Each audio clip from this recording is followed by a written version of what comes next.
Well, last night I spoke to the Finance Minister, Simon Hamilton, about access to cash for businesses. I've got part two of the interview now. We talked about innovation in the public sector, but I began by asking him about the future of Ulster Bank. As you know, there's been a lot of speculation surrounding it. I know that the Treasury will be looking at a whole range of solutions.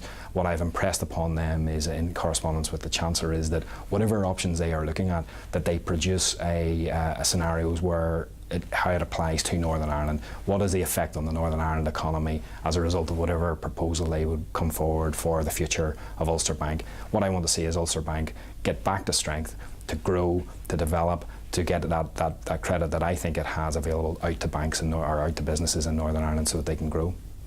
Moving on, you've talked about creating innovation in the public sector. For innovation, you need competition. Are you willing to open up the public sector to more competition?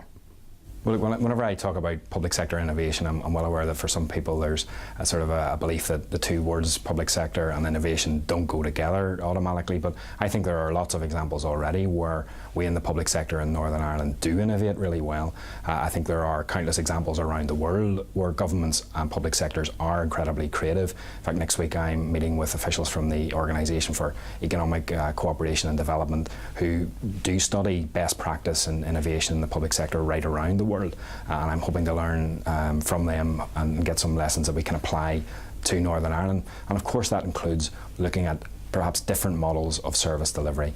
How can we work with the private sector? How can we work with the third sector, the charitable and the voluntary sector and the community sector as well, to deliver results for the people that we serve? But are you willing to set targets?